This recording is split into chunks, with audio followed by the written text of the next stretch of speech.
구약성경 437페이지 사무엘상 17장 41절입니다. 블레셋 사람이 점점 행하여 다윗에게로 나오는데 방패든 자가 앞섰더라. 그 블레셋 사람이 둘러보다가 다윗을 보고 업신여기니 이는 그가 젊고 붉고 용모가 아름다움이라. 블레셋 사람이 다윗에게 이르되 네가 나를 개로 여기고 막대기를 가지고 내게 나왔느냐 하고 그 신들의 이름으로 다윗을 저주하고 또 이르되 내게로 오라. 내가 네 고기를 공중의 새들과 들짐승들에게 주리라. 다윗이 블레셋 사람에게 이르되 너는 칼과 창과 단창으로 내게 오거니와 나는 만군의 여호와의 이름 곧 네가 모욕하는 이스라엘 군대의 하나님의 이름으로 네게 가노라. 오늘 여호와께서 너를 내 손에 붙이시리니 내가 너를 쳐서 네 머리를 베고 블레셋 군대의 시체를 오늘날 공중의 새와 땅의 들짐승에게 주어 온 땅으로 이스라엘에 하나님이 계신 줄 알게 하겠고 또 여호와의 구원하심이 칼과 창에 있지 아니함을 이 무리로 알게 하리라. 전쟁은 여호와께 속한 것인즉 그가 너희를 우리 손에 붙이시리라.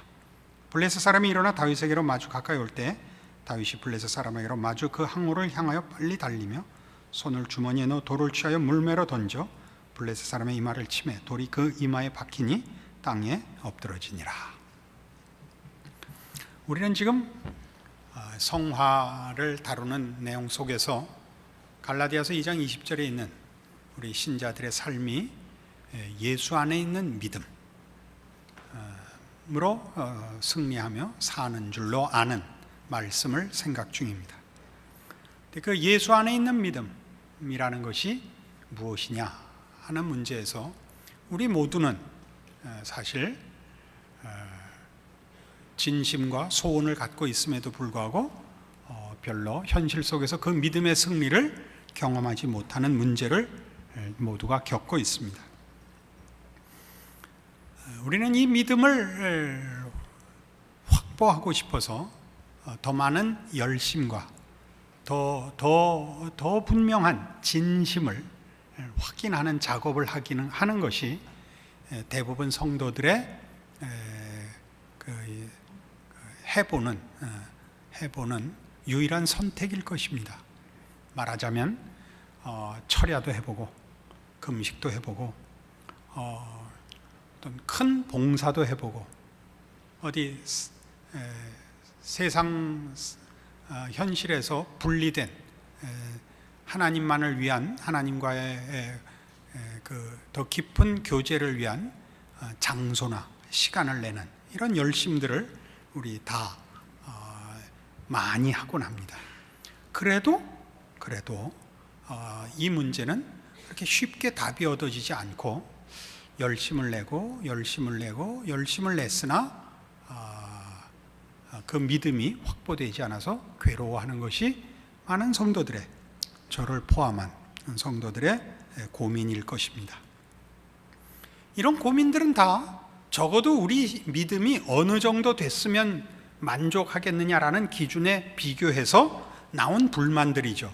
그 기준은 당연히 이겁니다. 이 다윗이 골리앗을 물리치는 이 믿음의 이 모습, 이 담대함, 이 확고함, 그리고 그 결과. 우리가 다윗 같은 결심이 없고 다윗 같은 소원이 없는 것이 아니라 우리의 열심들은, 우리의 진심들은 이런 성과를 못 냈단 말이에요. 그런데 다윗은 이 성과를 얻었기 때문에 골리앗을 물맷돌로 쳐 엎은 이 결과로 인해서 다윗의 믿음과 우리의 믿음에는 분명히 차이가 있고 거기에는 어떤 비밀이 있을 것인가, 도대체 어떤 문제가 있어서 나는 이런 다윗의 승리를 쟁취하지 못하는가라는 고민이 점점 쌓여가는 것일 겁니다.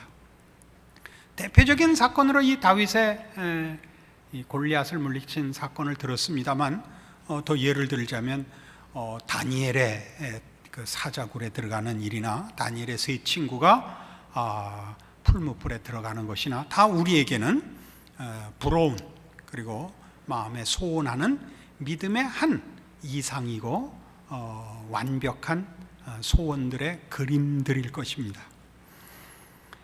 우리는 신약을 시작할 때 예수 그리스도를 소개하면서 신약이 아브라함과 다윗의 자손이라고 해서 예수 그리스도를 아브라함의 믿음과 다윗에게 허락한 은혜의 그 핵심으로 신약이 그 장을 열며 예수를 소개한 것을 잘 알고 있습니다. 우린 지난 시간에 아브라함의 믿음이 무엇을 의미하는가를 살펴보아서 믿음이란 인과율이 아닌 것, 하나님이 원인이 되시고 그래야 우리에게 그 결과를 이루시는 하나님의 주권적인 방법인 것을 확인했습니다. 마찬가지로 다윗을 논할 때 우리는 성경이 다윗을 이 사무엘상 17장의 골리앗을 물리친 사건을 그 후에 성경이 이 문제로 다윗을 설명하지 않는다는 데 주의하셔야 됩니다.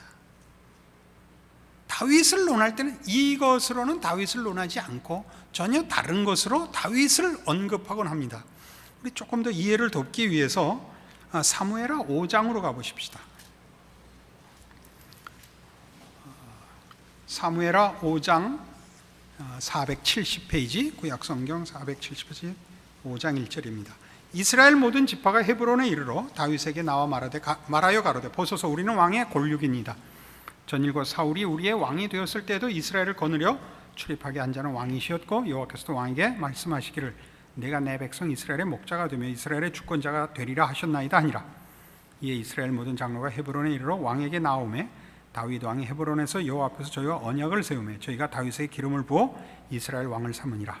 다윗이 30세 위에 나아가서 40년을 다스렸을 때 헤브론에서 7년 6개월 동안 유다를 다스렸고 예루살렘에서 33년 동안 온 이스라엘과 유다를 다스렸더라. 이렇게 되어 있습니다. 이 사무엘하 5장은 아까 본 사무엘상 17장에서 돌연히 이스라엘의 구국 영웅으로 등장한 다윗이 그 후에 사울의 미움을 사서 쫓겨다니고 도망다니고 고난과 어려움 속에 이렇게 다니다가 사울이 죽고 나서야 이스라엘 온 지파가 다윗을 왕으로 인정하는 장면입니다. 그동안 수도 없는 고난 속에 여러분 잘 아시다시피 그 적국의 블레셋에 거짓 항복하여 피난처를 구하기까지 이렇게 곤궁한 인생을 살았습니다. 그리고 이 이제 사무엘하 5장 이 왕이 되고 나서 그 다음에 있는 것은 전부 그 나라들을 확장하며 이웃 나라들을 복종시키는 일들이 계속 소개되고 있습니다. 그러다가 7장에 와서 사무엘하 7장에 와서 다윗이 하나님을 위하여 성전을 짓겠다 하는 마음을 가집니다. 그런데 하나님께서 다윗에게 말씀하시기를 5절 봅시다. 7장 5절 가서 내 종 다윗에게 말하기를 여호와의 말씀이 네가 나를 위하여 나의 거할 집을 건축하겠느냐. 내가 이스라엘 자손을 애굽에서 인도하여 내던 날부터 오늘날까지 집에 거하지 아니하고 장막과 회막에 거하며 행하였나니 무릇 이스라엘 자손으로 더불어 행하는 곳에서 내가 내 백성 이스라엘을 먹이라고 명한 이스라엘 어느 지파에게 내가 말하기를 너희가 어찌 나를 위해 백향목집을 건축하지 아니하였느냐고 말했느냐. 그러므로 이제 내 종 다윗에게 이처럼 말하라. 만군의 여호와께서 이처럼 말씀하시기를 내가 너를 목장 곧 양을 따르는 데서 취하여 내 백성 이스라엘의 주권자를 삼고 네가 어디를 가든지 내가 너와 함께 있어 네 모든 대적을 네 앞에서 멸하였은즉 세상에서 존귀한 자의 이름같이 네 이름을 존귀케 만들어 주리라. 내가 또 내 백성 이스라엘을 위하여 한 곳을 정하여 저희를 심고 저희로 자기 곳에 거하여 다시 옮기지 않게 하며 악한 이로 전과 같이 저희를 해하지 못하게 하여 전에 내가 사사를 명하여 내 백성 이스라엘을 다스려던 때와 같지 않게 하고 너를 모든 대적에게서 벗어나 평안케 하리라. 여호와가 또 네게 이르노니 여호와가 너를 위해 집을 이루고 네 수완이 차서 네 조상들과 함께 잘 때 내가 네 몸에서 날 자식을 네 뒤에 세워 그 나라를 견고케 하리라. 저는 내 이름을 위해 집을 건축할 것이요 나는 그 나라 위를 영원히 견고케 하리라. 나는 그 아비가 되어 그는 내 아들이 되리니 저가 만일 죄를 범하면 내가 사람 막대가 인생 채찍으로 징계하려니와 내가 네 앞에서 패한 사울에게서 내 은총을 빼앗은 것 같이 그에게서는 빼앗지 아니하리라. 네 집과 네 나라가 내 앞에서 영원히 보존되고 네 위가 영원히 견고하리라 하셨다라. 다윗은 하나님의 전을 짓겠다고 했습니다. 그래서 하나님이 나타나셔서 뭐라고 얘기하시느냐 하면 하나님과 하나님의 백성 혹은 하나님의 자녀 사이에 언제 자식이 부모 걱정하는 법이 있느냐? 라고 답하십니다. 내가 하나님이다.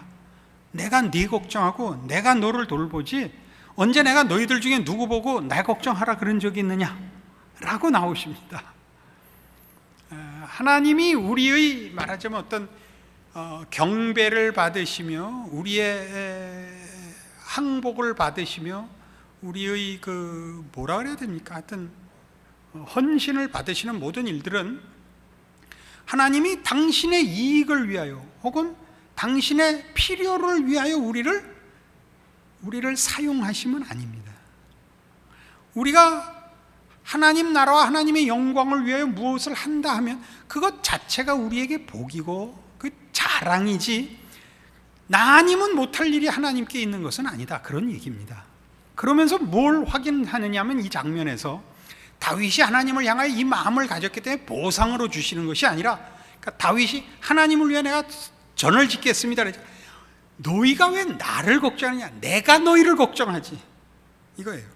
그래서 답이 뭐냐면 네가 이런 기특한 마음을 가졌으니까 복을 주겠다가 아니라 너와 네 나라와 네 운명은 내가 복을 주고 영원케 하고 굳게 하여 복받게 하겠다 라고 말하자면 이 장면이 묘하지요. 잘못 읽으면 다윗의 헌신에 하나님이 응답하신 것처럼 보이지만 전혀 그런 얘기 아니고, 하나님은 우리의 경배와 우리의 헌신으로 인하여 무슨 필요를 채우시는 분이 아니라 모든 필요의 근원, 그 필요에 답하시는, 그걸 채우시는 근원이 하나님 뿐이신 것을 확인하여 다윗의 위를 견고케 하겠다라고 여기서 약속을 합니다. 그리고 그 말이 갖는 의미가 무엇이냐를 다윗의 생에서 이제 분명히 하는데, 그게 뭐냐면 사무엘하 11장이에요. 사무엘하 11장이 뭐냐 하면 여러분 잘 아시는 밧세바 사건입니다. 그러니까 7장에서 이 성전을 짓겠다고 하고 하나님이 무슨 소리냐, 네가 왜 내 걱정을 하냐, 내가 네 걱정을 해야지 라고 해서 다윗의 왕권과 그 나라와 자손에 대한 복을 약속하시고, 다윗이 그 다음에 전부 무슨 승리예요. 블레셋을 항복시키고 암몬을 항복시키고, 그리고 11장에 돌아와서 뭐냐면 그 유명한 밧세바 사건을 저지르는 거예요. 밧세바 사건을 저지르고 난 다음에 잘 아시는 대로 시편 51편에 가시면 다윗이 이렇게 놀라죠. 그러니까 다윗은 어떤 의미에서 아까 본 사무엘하 7장 그 사건을 하나님이 다윗의 정성을 받으신 것이라고 이해라 그러면 안 돼요. 오해했을 수도 있었을 것입니다. 우리 대부분의 성도들은 물론 오해하는 부분입니다. 그러나 밧세바 사건을 저지르고 나자 시편 51편에 하나님이여 주의 인자를 쫓아 나를 긍휼히 여기시며 주의 많은 자비를 쫓아 내 죄과를 도말하소서. 나의 죄악을 말갛게 씻기시며 나의 죄를 깨끗이 제하소서. 대저 나는 내 죄가를 아오니 내 죄가 항상 내 앞에 있나이다. 우리 필터라는 얘기하죠. 글로 지나가면 이 불순물이 제거되는 거 아니에요. 근데 사람은 뭐든지 어떤 진심이고 기특한 생각이든지 나갈 때 이 죄를 통과해서 오염이 돼서 나간다, 그런 뜻이에요. 그래서 이 시편 51편에 인간이라는 것이 어떻게 죄밖에 지을 줄 모르고 어떻게 다른 방법이 없는 존재인가, 죄라는 것이 우리의 본성이고 우리의 특징이고 피할 수 없는 운명인가를 계속 회개하면서 논하면서 항복하면서 확인하면서 어디에 도달하느냐 하면 16절, 주는 제사를 즐겨 아니하시나니 그렇지 않으면 내가 드렸을 것이라. 주는 번제를 기뻐 아니하시나이다. 하나님의 구하시는 제사는 상한 심령이라. 이 유명하기 짝이 없는, 중요하기 짝이 없는 고백을 만들어냅니다. 하나님은 제사를 원치 않는다. 제사를 원치 않는다는 게 여기서 무슨 의미냐 하면 우리가 원인이 되고 우리의 공로를 갚으시는 분이 아니다를 아는 거예요. 우리가 하나님 앞에 상 받을 만한 짓을 해서 보상을 받아낼 수 없다를 아는 거예요. 물론 우리가 잘한 데 대해서 하나님이 상을 주십니다. 그거는 하나님께서 나보고 너 잘하고 있다는 뜻이지, 잘잘못에 대하여 보상하는, 잘한 것은 보상하고 못한 것은 벌 주는 그 개념이 우리가 상 받을 짓을 할 수 있다라는 개념, 우리로부터 괜찮은 것을 만들어낼 수 있다는 것을 말하는 것이 아닙니다. 그게 그 얘기 같이 돼버렸는데 저 머리를 많이 쓰셔서 이해하시기 바래요. 너 잘하고 있다. 그렇게 오는 거다. 네가 지금 말씀에 순종하고 내 뜻을 따라 살고 있다를 확인시키는 차원에서 상을 주시지, 남 못하는 거 너 했다 이런 상은 없다니까요. 이런 데서 맥히면 안 되는데 아직 할 게 많은데. 그래서 어디로 갔죠? 하나님의 구하시는 제사는 상한 심령이라로 갑니다. 상한 심령이라는 게 뭐예요? 뭐 만들어낼 수 없는 거라는 거 아니에요? 은혜를 구하고 긍휼을 구할 수밖에 없다를 다윗이 알죠. 이게 지금 어떻게 된 거예요? 사무엘상 17장에 골리앗 물리친 사건 이후에 왕으로 기름 부음을 받고 사울에게 쫓겨서 괜히 고생을 했는데도 사울에게 활 하나, 대적 행위를 화살 하나 쏘지 않았다니까요. 그 사울이 죽고 왕이 되고 하나님 앞에 전을 짓겠다는 기특한 마음까지 가지고, 그래서 하나님 앞에 영원한 왕권을 약속받죠. 그러나 그 왕권이 이 골리앗을 물리친 다윗의 그 신앙과 그 주 앞에 그 가진 그 진심의 헌신들에 대한 보상이 아니라는 것을 아까 본 대로 뭐라 그랬다고요? 하나님이 내가 언제 너희들 중에 나를 위해 집지라 그런 적이 있느냐 이거예요.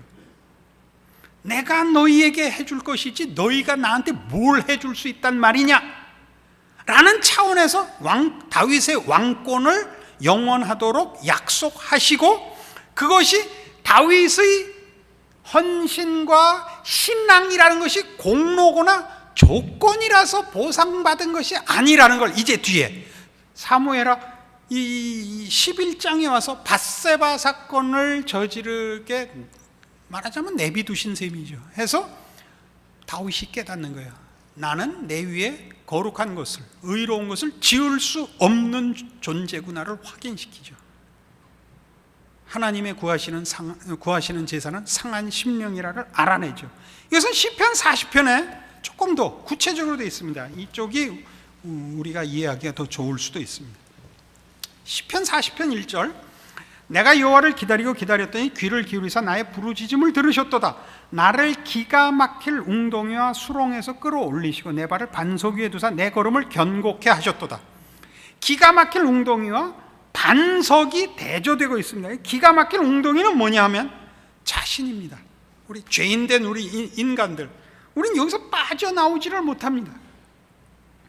5절, 여호와 나의 하나님이여 주의 행하신 기적이 많고 우리를 향하신 주의 생각도 많도소이다. 내가 들어 말하고자 하나 주의 앞에 베풀 수도 없고 그 수를 셀 수도 없나이다. 주께서 나의 귀를 통하여 들리시기를 제사와 예물을 기뻐 아니하시며 번제와 속죄제를 요구치 아니하신다 하시니라. 하나님이 나한테 행하신 기적이 많은데, 너무 많아서 이루 말할 수가 없는데 그 중에 최고가 뭐냐 하면 주께서 내 귀를 통하여 말씀하시기를 제사와 예물을 기뻐 아니하시고 번제와 속죄제를 요구치 아니하신다는 거예요. 까무러칠 노릇이죠. 우리가 조건을 만족시켜야 보상하시는 분이 아니라는 거예요. 우리에게 이유와 원인과 자격을 요구하시지 않는데요. 그러면서 여기에 무슨 말이 붙냐면, 그때 내가 말하기를 내가 왔나이다. 나를 가리켜 기록한 것이 두루마리 책에 있나이다. 나의 하나님여 내가 주의 뜻 행하기를 즐기오니 주의 법이 나의 심중에 있나이다 하였나이다 라는 예물과 번제와 속죄제를 요구치 아니하신다는 이 기적 속에 7절 8절의 뒤에 9절 10절 이어지는 모든 내용 속에 누가 등장하느냐 하면 주의 뜻 행하러 오는 누가 있는 거죠. 주의 뜻, 하나님께서 우리에게 이유와 원인과 자격을 요구하지 아니하시고 은혜와 긍휼을 베푸시는 그 뜻, 은혜와 긍휼로 말미암는 결과를 만들어내는 일을 행하러 오는 누가 있습니다.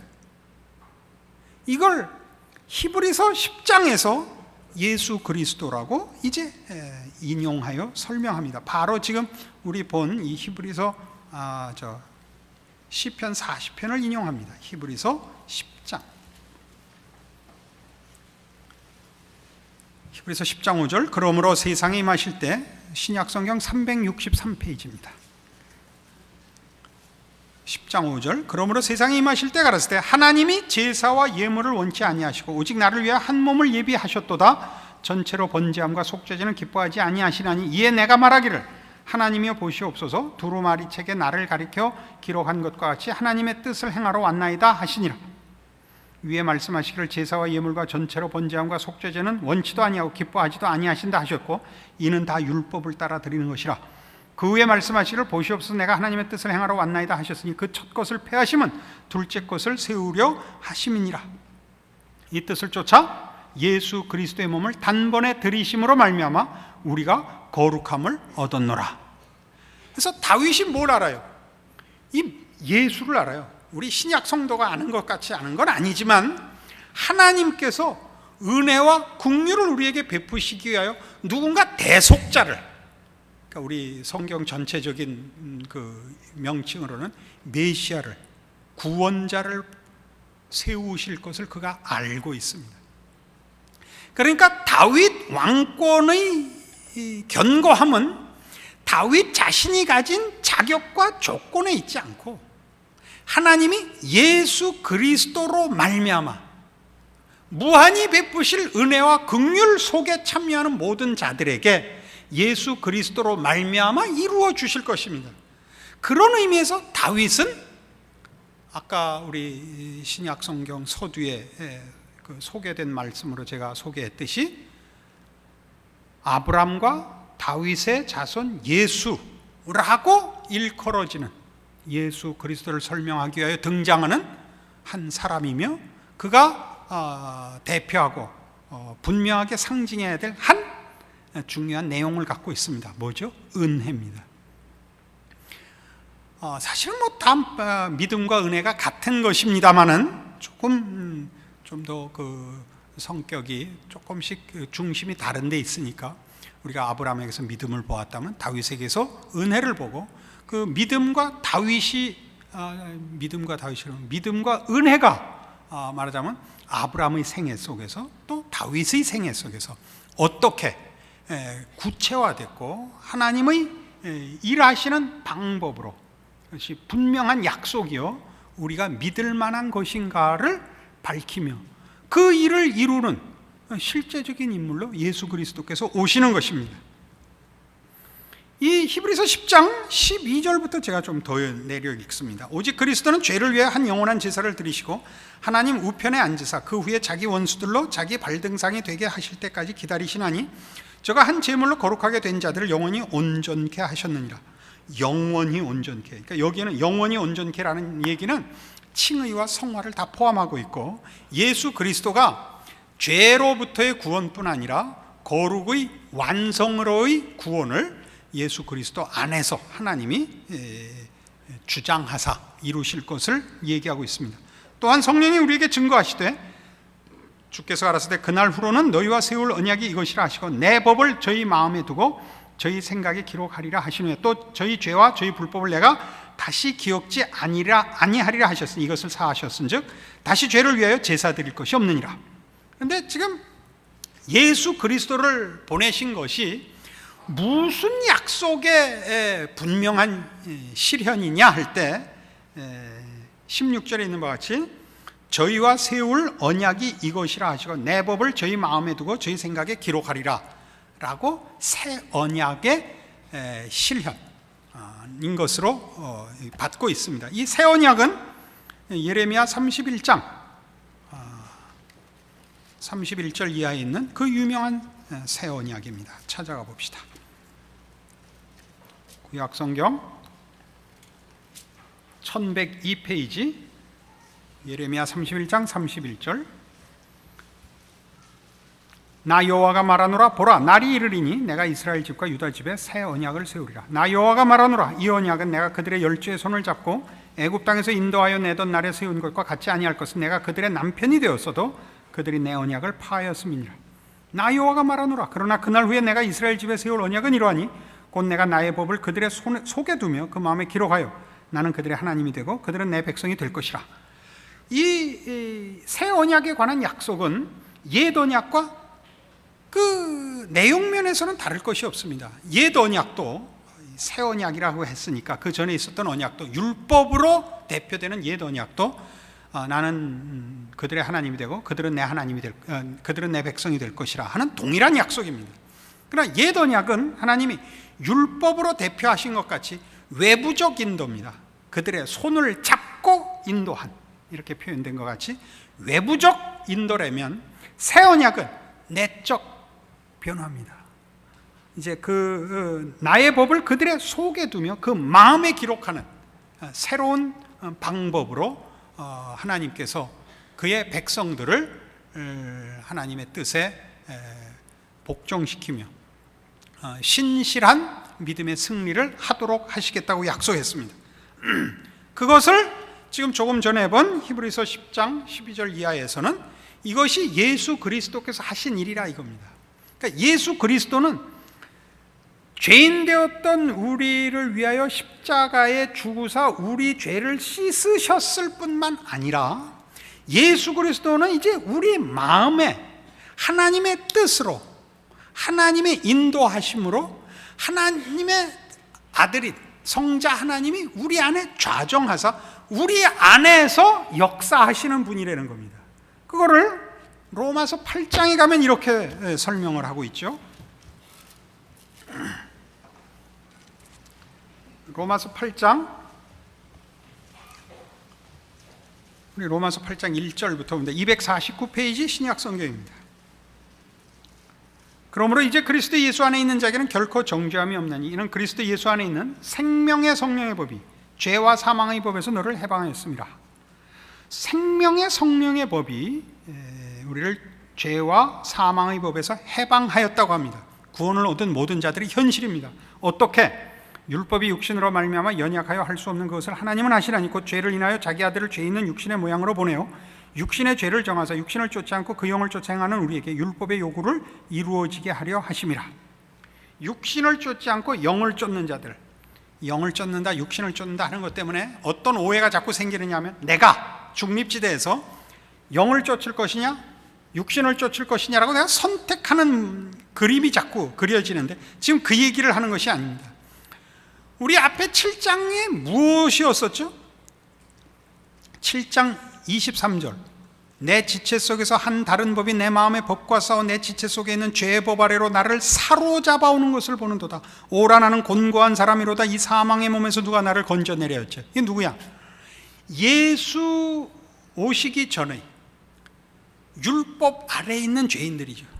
율법이 선한 것인 줄 알고 지키고 싶은 마음이 있으나 지킬 능력이 없는, 왜? 죄의 법 아래 사로잡혀 있으니까. 거기서부터 예수 그리스도가 오시사 우리를 죄로부터 구원하시되 죄인된 신분을 구원하시고 더러움을 씻으실 뿐만 아니라 죄가 우리를 장악하고 있었던 그 세력을 몰아내시고 예수께서 우리를 장악하고 계신다는 거죠.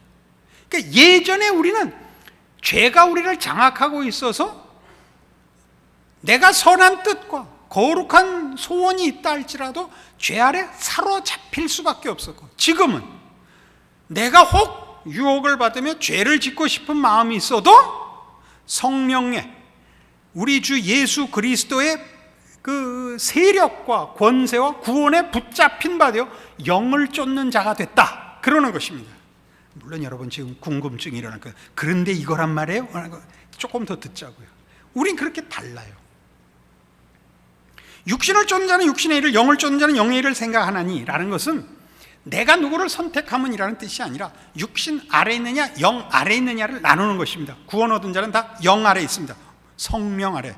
육신의 생각은 사망이요 영의 생각은 생명과 평안이니라. 육신의 생각은 하나님과 원수가 되나니 이는 하나님의 법에 굴복지 아니할 뿐 아니라 할 수도 없음이라. 육신에 있는 자들은 하나님을 기쁘시게 할 수 없느니라.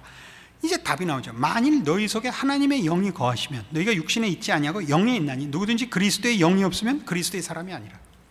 그러니까 구원을 얻은 모든 사람들은 예수 그리스도로 말미암아 죄로부터 구원을 얻는데, 이 죄로부터 구원을 얻는 것은 이제까지의 더러움과 죄인된 상태에서 구원을 얻었을 뿐만 아니라 죄의 법, 죄의 세력으로부터 구원을 얻고 예수 그리스도로 말미암아 성령 아래, 예수 그리스도의 통치 아래에 있음으로써 그는 성령의 인도하심에 붙잡힌 자로 살게 되는 것입니다. 이것을 요한복음에서는 생수의 강이 솟아나리라 라고 한 것입니다. 문제는 우리가 성령께서 우리를 주장하시는데 옛날 죄가 주장할 때 늘 죄를 어김없이 지었던 것 같이 성령께서 주장하실 때 늘 죄를 이기지 못한다는 데 있죠. 그럼 예전에 죄가 우리를 다스릴 때는 예외 없이 죄를 분명하게 졌는데 왜 성령께서 다스리는 지금은 왜 분명하게 죄에 대해서 이기고 거룩하게 못 사느냐 이거예요. 여기에 이제 비밀이 있습니다. 어떤 비밀이냐? 커가는 중이라 그렇습니다. 커가는 중이라. 그러니까 여러분에게 이제 그 구원을 얻고 하나님께서 우리 안에 예수 그리스도로 말미암아 죄에서 우리를 구원하시고 지금 성령을 보내어 우리를 장악하시고 성령으로 말씀하시며 인도하시며 성령의 강이 흐른다는 것이 무엇으로 나타나느냐?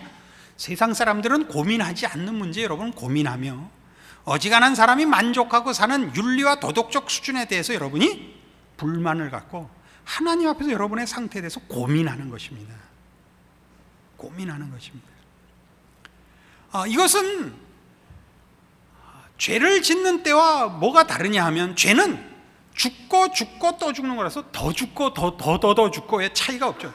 시체는 반으로 잘라졌든 넷으로 잘라졌든 뭐 그게 다 그겁니다만 이제 성령 안에서 하나님의 백성으로 거룩해지는 데는 하나님의 충만하심과 하나님의 부르심의 영광의 자리까지가 있기 때문에 우리는 가장 부정적으로 죄로부터의 승리뿐만 아니라 적극적으로 하나님의 백성으로서의 또 고급한 경지로 우리 스스로를 채찍질하며 기준 삼습니다. 그래서 신앙을 보면 옆에서 부러워하고 저만 하면 꽤 괜찮은데 라고 생각하는 사람이 당사자는 훨씬 더 깊이 자신의 신앙에 대해서 걱정하며 절망하며 괴로워하는 것을 봅니다. 저를 보시면 여러분이 알 거 아닙니까? 저만한 실력의 신앙인이 단군 일에 없었는데 어쩌면 저렇게 늘 고민하며 걱정하며 이렇게 거룩을 사모할까? 그런 생각이 안 드십니까? 너무 더우니까 다 그렇습니다. 여러분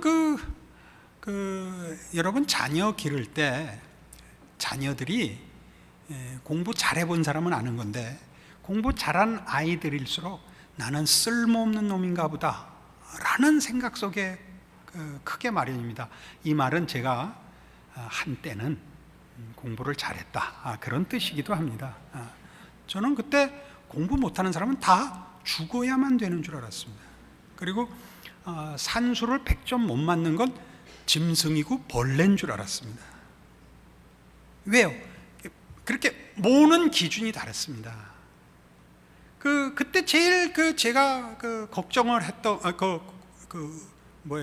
이해를 못했던 거는 우리 반 내 짝꿍은 90점만 받으면 그 다음날 선물 받아갖고 오고 아버지가 뭐 사줬다 어머니가 뭐 사줬다 나는 100점 맞으면 야 그것도 100점 못 맞은 게 사람 새끼냐? 라는 얘기밖에 들은 적이 없어요. 100점 맞은 거 다 꼽을 치고 물론 100점 못 맞은 건 다 갖다 버리고 어느 날 들키면 삼청교육대에 갔다 오고 그랬습니다. 그건 부모가 그렇게 시킨다만의 문제가 아니라 그렇게 시키는 부모로 인해서 스스로에게 그 기준들이 자꾸 높아집니다. 기준들이 굉장히 높아집니다. 그리고 여기엔 더 중요한 문제가 있습니다. 우리의 기준이 높아지는 것만이 문제가 아니라 아주 중요하게 다윗에게서 배우는 것, 골리앗을 물리친 뭐라 그래야 됩니까? 확신과 분명함과 단호함과 그 순수함, 그 신앙 고백하고 주는 제사를 기뻐하니 하시나이다. 주께서 원하시는 제사는 상한 심령이다 입니다 하고는 어느 쪽이 훨씬 폼나 보입니까? 골리앗아 너 거기 서 있어라. 넌 이제 죽었다. 이쪽이 훨씬 멋있잖아요. 그러나 여기와 여기 이 사무엘상 17장과 사무엘하 11장 사이에서 하나님 뭘 확인하고 계신다고요? 다윗에게 약속한 그 왕국과 그의 복된 운명의 영원함이 무엇을 근거하고 있다고? 하나님을 근거하고 있다고 가르치고 있습니다. 그건 무슨 얘기냐면 하나님은 우리를 지으시고 우리를 사랑하시는 우리 아버지로서 우리에게 목적하는 것이 하나님의, 그러니까 신적 지혜와 영광과 격과 실력의 수준이지 피조물인 인간이 소원하고 만들어내는 수준이 아니라는 얘기입니다. 우리가 생각하는, 누가 그랬대요. 이제 누가 제일 큰 숫자를 배워갖고 와서 100 그렇게 썼대. 애가, 아버지 이게 제일 큰 숫자지요. 그래서 그게 큰 숫자가 아니란다. 제일 큰 숫자는 따로 있단다. 그랬더니 그 아이가 그럼 제일 큰 숫자가 뭐예요? 그래서 무한대를 그려줬대요. 그랬더니 한참 보더니 다음날 아빠, 내가 아빠보다 더 큰 숫자를 가져왔어. 그랬더니 뭐? 그랬더니 9를 옆으로 써놨대. 그래. 8자를 뉘어놓으면 제일 크다 그러니까 9자를 뉘어놨더래요. 우리가 그리는 건 그거예요. 우리가 생각할 수 있는 것. 그러니까 하나님이 우리에게 목적하시는 하나님의 영광의 충만, 이런 건 도대체 뭔지 우리 상상이 안 가죠. 바울이 이제 그 고린도서에서 이제 얘기한 것 중에 부활을 설명하면서 그러죠. 씨를 심어서 꽃으로 난다라고 비교를 하죠. 씨하고 꽃하고 상상이 안 되고 비교가 안 되잖아요. 이제 코스모스 계절이 오는데 그 이쁜 게 씨는 여러분 그 때 묻은 손톱 딱 잘라놓은 거하고 똑같잖아요. 비교가 안 되잖아요. 우리가 상상이 안 간다고요 지금. 그래서 뭘 하느냐 하면 하나님께서 우리로 하여금 예수를 믿고 예수를 의지하게 하는 일에 있어 가장 중요한 작업을 뭘 하시냐면 우리가 우리의 의를 의지하는 것을 빼는 작업을 제일 크게 하고 계십니다. 자기 의를 빼는 작업. 내가 예수를 믿는다. 그러니까 자랑이 되면서 그게 근거가 되면 우리의 믿음은 윤리와 도덕에 있어서 앞선 거에 그치고 만다고요. 이제 이걸 계속 이제 우리가 해오는 동안에 이게 오늘 처음 나타난 이 정답이에요. 이제 더 그걸 분명히 앞으로 밝히겠습니다만은, 그래서 신자들에게 하나님이 실패를 경험케 하십니다. 다윗을 사무엘상 17장에서 그의 나라와 왕권을 약속하는 것이 아니라 어디서? 밧세바 사건에서.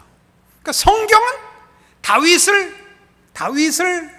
회상할 때 다윗의 역할과 다윗의 생애에서의 중요한 믿음의 내용을 추출해낼 때는 예외 없이 이 시편 51편과 40편을 인용하고, 그 인용은 밧세바 사건으로 인하여 깨달은 것, 다윗이 나를 근거하고 내 힘을 의지하여 세우는 것이 신앙이 아니요, 하나님의 은혜와 하나님의 지혜와 능력 위에 세워야 하는데, 그 싸움에서 제일 문제가 되는 건 뭐냐면 헌신이니 믿음이니 하는 이름으로라도 자기 의가 들어가더라고요. 우리가 구원을 논할 때 그가 참으로 은혜를 이해하고 있느냐를 뭘로 따지느냐면 자랑이 있는 걸로 따지죠.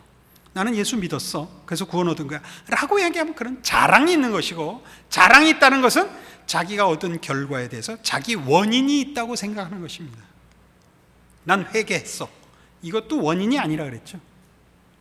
마찬가지로 성화의 과정에서 우리가 성화의 전 과정을, 믿음의 전 진행을 오직 하나님께 은혜를 구하는 것으로만 가야 되고, 나는 노력하여 난 이제 죄 안 져, 나는 교만하지 않아, 그렇게 자랑으로 어떤 자신의 믿음의 어떤 내용들이 스스로에게 이해되어 있다면 그는 벌써 자기 의를 기준으로 하는 믿음과 은혜의 자리에서 떠났다는 것입니다. 그래서 하나님은 뜻밖의 구원을 얻은 이후에 하나님의 은혜와 하나님의 복주심을 사모하여 그렇게 진심과 열심을 바쳐 하는 기도들, 하나님 아버지 죄를 이기게 하시고 거룩히 살게 해 주십시오에 대해서 말하자면 그 기도에 쉽게 쉽게 답을 주시지 않고 끊임없이 실패하는 길을 주시는 겁니다. 왜요? 죄를 이기는 것 중에 최고의 문제가 뭐기 때문에 자기가 근거가 되고 자신 위에, 자기의 의 위에 신앙을 쌓는 것이기 때문에 그렇습니다. 평생을 통해서 여기까지 왔는데 여러분은 공짜로 들으시고 이렇게 아무 감동 없는 표정을 지으시고, 얼마나 많은 날들을 저는 고민했는지 모르는데, 목사 아닙니까? 적어도 신앙대로 살자, 예수를 담자, 안 되는 거예요. 도대체 뭔가? 왜 안 되는가? 하나님, 우리 기도에 응답 안 하시는가? 내가 기도를 뭘 잘못한 게 있는가? 특별한 방법과 특별한 헌신을 바쳐서 더 많은, 거의 자해까지 가는 거죠. 우리 금식은 자해예요, 사실은. 이래도 복 주시지 않겠습니까? 이래도 내 믿음을 받아주시지 않겠습니까? 이거죠. 꼭 심장을 꺼내야만 되겠습니까? 이 경지까지 왜? 무슨 싸움에서 뭘 몰랐다고요? 하나님이 우리에게 허락하신 믿음이, 은혜가 그리스도 예수 안에 있다는 그 복들이 무엇에서 제일 크게 장애가 되고 방해가 되는가를 깨닫는데 이렇게 수없는 이 시행착오가 필요했던 것입니다. 그리하여 드디어 나를 의지하지 않기로 하는 겁니다. 그래도 어렵습니다. 이건 우리에게는 본성인 탓입니다. 그러나 하나님이 이걸 해오십니다. 다윗을 어디서 끌어올렸다고요? 나를 기가 막힐 수렁에서 건져내사 어디에 세웠다? 내 발을 반석 위에 두셨나이다. 이게 다윗이 고백한, 하나님이 그에게 행한 그 수많은 기적 속의 최고의 기적인 것입니다. 이 기적이 예수 그리스도 안에서 우리 모든 성도들에게 허락되어 있고, 우리는 우리를 근거로 하여 쌓는 어떤 복, 어떤 소원, 어떤 자랑, 어떤 영광, 어떤 상상보다도 더 큰, 비교할 수 없는 무한하신 하나님이 이유가 되시고 원인이 되시고 그의 사랑과 능력과 지혜와 능력으로 만들어내시는 하나님의 백성의 영광과 승리의 자리에 갈 것입니다. 이것이 우리의 믿음이요, 우리가 겪는 이 많은 시행착오 속에서 결국은 내가 이 모든 죄의 불순물들을 제거하고 우리의 죄의 본성들을 극복하고 하나님이 이루시는, 그리고 약속하신 성도의 영광의 자리에 가리라 믿고 버티는 진실된 믿음일 것입니다. 기도하십시다. 하나님 아버지, 은혜를 감사합니다. 하나님은 우리 아버지시고 우리를 사랑하시고 우리를 복주시기를 기뻐하사 이 복잡하고 길고 고통스럽고 많은 시간이 걸리는 이 길을 마다하지 않으시고 그 아들을 보내시고 말씀하시고 깨우치시고 용서하시고 기다리시고 변치 않고 사랑하시고 빙그레 웃으시고 이 시간까지 영원히 우리의 운명을 주의 장중에 붙들어 두시고 승리하시고 찬송받으시고 항복을 받으실 것을 믿습니다.